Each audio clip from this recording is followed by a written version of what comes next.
औज़ुबिल्लाहिमिनश्शैतानिर्रजीम बिस्मिल्लाहिर्रहमानिर्रहीम। मोअज़्ज़िज़ ख़वातीन व हज़रात, अस्सलामु अलैकुम।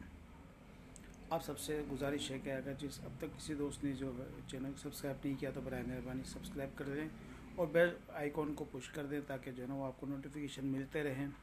मैं आपका बेहद ममनून हूँ, आप जिस तरह से मुझे अपनी मोहब्बतों और चाहतों के ज़रिए, जो अपने कमेंट्स के ज़रिए और मेरी वीडियो को लाइक करके मेरी हौसला अफजाई कर रहे हैं, मैं इस पर आपका तहे दिल से मशकूर हूँ और उम्मीद करता हूँ कि आपकी ये हौसला अफजाई हमारे लिए मज़ीद मददगार और मुआवन साबित होगी कि हम आप तक हक़ाइक़ पहुँचाते रहें।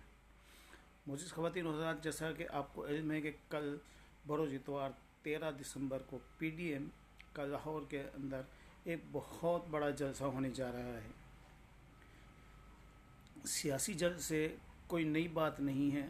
हमेशा अपोजिशन में जो होती हैं जमातें, वो हुकूमत को दबाव में लाने के लिए अपनी सियासत जलसे के ज़रिए ही करती हैं। अपनी बात आवाम तक पहुंचाने के लिए वो उन जलसों का एहतमाम करते हैं।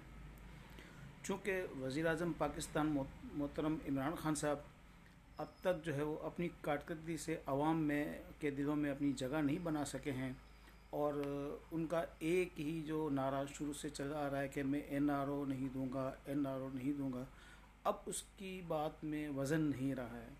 आपने देखा है गुज़िश्ता कई दिनों से कि जहांगीर तरीन हों, अलीम ख़ान साहब हों और खुसरो बख्तियार साहब हों, शहज़ाद अकबर, ऐसे बेशुमार लोग, फैसल वावड़ा, जुल्फ़ी बुखारी, ये वो नाम हैं जिनके ऊपर उंगलियां उठती हैं मुख्तलिफ़ किस्म के केसेस के हवाले से। फ़ॉरेन फंडिंग केस के हवाले से भी आप देख लें तो पिछले गुज़िश्ता 6 साल से उसका कोई फ़ैसला नहीं आ रहा है। तो अवाम ये सोचने पर मजबूर हो गई है कि आखिर इमरान खान साहब जो हुकूमत में आए थे, जो इतने खूबसूरत नारों को लेकर, और उनको इतनी बड़ी तादाद में जलसे करने की इजाज़त दी गई थी, 126 दिन का धरना दिया गया, और वो एक बात बार बार कहा करते थे कि अंपायर की उंगली। जनाबे वाला, अगर आप अंपायर की उंगली की बात करें तो आप तो जमहूरियत पसंद, लेकिन अगर इसकी जगह दूसरी तमाम अपोजिशन पार्टियां जो आप से निजात चाहती हैं, जो ये चाहती हैं कि आपका इक़्तिदार ख़त्म हो, उनकी जगह नए फ्रेश इलेक्शन हो, तो इस पर आप उन्हें NRO के ताने देते हैं। जनाब, NRO किसी को भी नहीं चाहिए और ना आप दे सकते हैं। आप NRO की बात करते हैं कि मैं NRO नहीं दूंगा, तो आप क्या ये कहना चाहते हैं कि मुकदमात कायम करना और मुकदमात से बर्री करना क्या ये आपकी ज़िम्मेदारी है? क्या अदालतों के हुकूक भी आपने हासिल कर लिए हैं? ऐसा तो नहीं है। किसी भी मुकदमे से बाइज़्ज़त बरी करना या किसी भी केस से किसी को बरी करना, ये अदालतों का काम है। जब अदालतों का ये काम है तो वज़ीर-ए-आज़म साहब, आप किस बात की बुनियाद पर ये क्लेम करते हैं कि मैं NRO नहीं दूंगा? आप होते कौन है किसी को NRO देने वाले? हाँ, आपने अपने इक़्तिदार में उसकी ताकत का मुज़ाहरा करते हुए आपने अदालतों से अपने लिए NRO हासिल ज़रूर किया है। चाहे वो PTV पर हमले का केस हो जिसमें आप पर दहशतगर्दी की दफ़ा लगी हुई थी, वो जो आज आपके ऐवान सदर में बैठे हैं आरिफ अलवी साहब, उन्होंने आपको मुबारकबाद दी थी कि भाई साहब PTV पर कब्ज़ा हो गया है, तो आप कहते थे हाँ अच्छा इसके ये वहीं से जो है ये कब्ज़ा होगा तभी जो है ये नवाज शरीफ जाएगा। आपकी रिकॉर्ड के ऊपर बातें हैं। खान साहब, ये अपोजिशन की जमातें ऐसा करती हैं और अभी जो अपोजिशन का जो जलसा होगा उसमें भी इसी किस्म की ही गुफ्तगू होगी जो आपको नागवार तो गुजरेगी, लेकिन इसी को जमहूरियत कहते हैं। इसी को बर्दाश्त करने को ही जमहूरियत का हुस्न कहा जाता है। आप जो इतने गुस्से में आ गए हैं और जिसको आप चपड़ासी ना रखना चाहते थे उसे वज़ीर दाखिला बना दिया है। वज़ीर दाखिला साहब आज जो है वो धमकियों पे उतर आए हैं, जैसा तुम करोगे वैसा हम करेंगे। ये कैसे हो सकता है? हुकूमत की जिम्मेदारियां कुछ और होती हैं, वो घर के सरबराह की तरह होता है, और अपोजिशन छोटे बच्चों की तरह होती है। वो ज़िद भी क्या करती हैं, वो खेलने को चांद मांगती हैं। उनको अगर चांद नहीं दे सकते तो लेकिन आप उनको मारेंगे भी नहीं, आप उनके साथ बदअखलाक़ी से पेश भी नहीं आएंगे। आप ख़वातीन के ऊपर जो लान तराशी आप कराते हैं, जो ये तंज और तशहीर वगैरह और जो बेइज्जती करते हैं, ये आपको ज़ेब तो नहीं देती है। कल भी मैंने अपनी वीडियो में इस बात पर कहा था, मुझे बड़ा दुख है, इसलिए इसको दोबारा दोहरा रहा हूँ। खान साहब, आपकी हुकूमत अब सिर्फ इस्लामाबाद के बनी गाज़ा तक रह गई है। अब आपकी रिट कहीं नज़र नहीं आ रही है। आपने गुज़िश्ता 4 दिन से, मैं ख़वातीन हज़रात में आपको मुतला कर रहा हूँ कि अगर कोई भी नाखुशगवार वाक़या पेश आ जाए, ये आज वीडियो बनाने का मकसद ही यही है कि आप लोगों को इत्तला देना चाहता हूँ कि हमारी इत्तलात ये हैं कि शहजाद अकबर साहब, जिन्हें आम तौर पर एहतसाब अकबर कहते हैं, जो वजारत दाखिला के मुशीर वज़ीर आज़म के, वो गुज़िश्ता 4 रोज़ से लाहौर में बैठे खुफिया इदारों के साथ, स्पेशल ब्रांचेस के साथ मीटिंगें कर रहे हैं।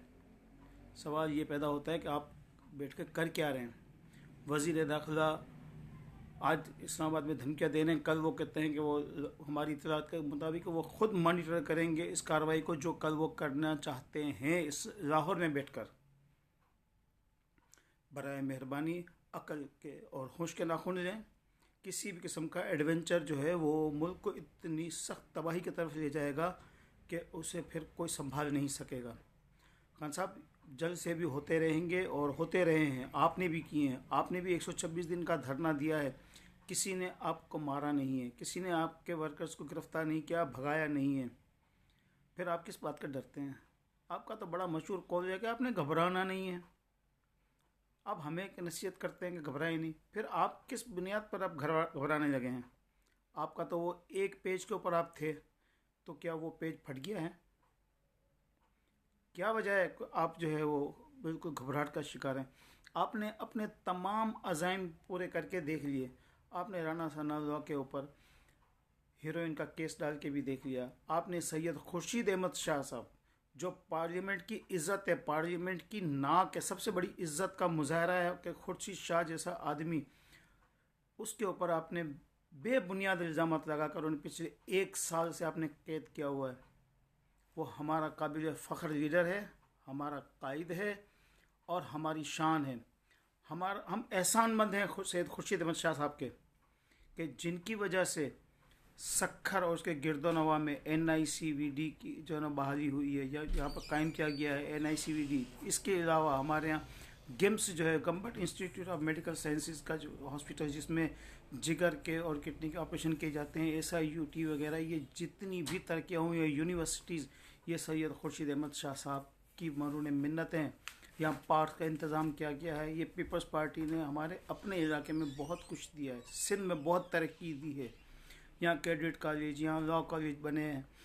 मेहरबानी करके सैयद खुर्शीद अहमद शाह साहब के ख़िलाफ़ जो कुछ आप कार्रवाई कर रहे हैं, हम जानते हैं कि उनके ख़िलाफ़ कोई आपके पास सबूत नहीं है, लेकिन आप उनके जो केसेस जो अदालतों में चलने होते हैं, उस के अदालतों में वो केस ही नहीं चलने दे रहे हैं। जिस दिन भी ये केस चलेगा, शाह साहब ज़मानत के पर इंशाअल्लाह ताला जो है ना सुरखरू होकर बाहर आएंगे। ये तो हमारा हक बनता था कि हम सैयद खुर्शीद अहमद शाह साहब के लिए आवाज़ उठाएं। मैं आपसे ये गुजारिश करता हूँ खान साहब, आपने भी 126 दिन का धरना किया, यह आपका कानूनी और जमहूरी हक था, उसे हम कभी भी कंडेम नहीं करते हैं, जो भी आपका तरीका है एहतजाज का। लेकिन आज अगर सियासी जमातें अपना एजिटेशन करना चाहती हैं, आपके ख़िलाफ़ एहतजाज करना चाहती हैं, तो करने दें। अगर आवाम उनके साथ नहीं होगी तो वो थक हार कर घर बैठ जाएंगे। लेकिन मैं आवाम को ही बताना चाहता हूँ कि आप लोग इस बात का जहन में रखें कि 25 जनवरी से लॉन्ग मार्च शुरू होने का इम्कान है, कि 25 जनवरी तक लॉन्ग मार्च तो ज़रूर होगा। और जो लोग ये समझते हैं कि सिंध हुकूमत से पीपल्स पार्टी के अरकान असम्बली वो सिंध से इस्तीफ़ा नहीं देंगे, सिंध हुकूमत है चूँकि पीपल्स पार्टी के पास बहुत बड़ा स्टेक है, वो नहीं छोड़ेंगे, तो आपकी इत्तला के लिए अर्ज़ है कि अब तक 95 अरकान असम्बली जो कि मौजूद हैं पीपल्स पार्टी के पास, उसमें से 70 से ज़ायद अरकान असम्बली अपने इस्तीफ़े जमा करा चुके हैं। और अगर आप समझते हैं कि हमारे मुस्तफ़ा नवाज़ खोखर साहब ने जो रिज़ाइन किया है बिलावल साहब की जो है तर्जुमान की हैसियत से, तो ये कोई बहुत बड़ी बात नहीं है। उनका भी यही मौक़िफ़ था कि अब पीपल्स पार्टी को पंजाब के अंदर भरपूर किरदार अदा करना चाहिए, खुलकर सियासत करनी चाहिए। अब मुफाहमत की और मसालियत की सियासत की तरफ नहीं जाना चाहिए।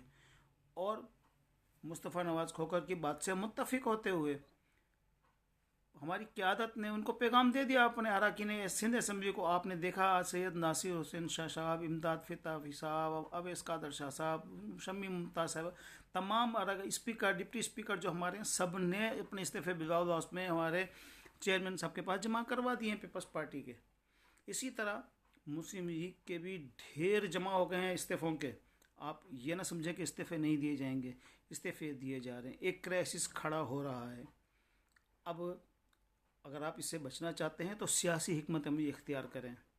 अब जो आपका एक पेज पर आप थे, एक सफ़े पर थे, वो सफ़ा जो है ना वो अब तब्दील हो चुका है वक्त की। क्योंकि किसी की भी हुकूमत के लिए हमारी इस्टेब्लिशमेंट अदाकार नहीं बनेगी।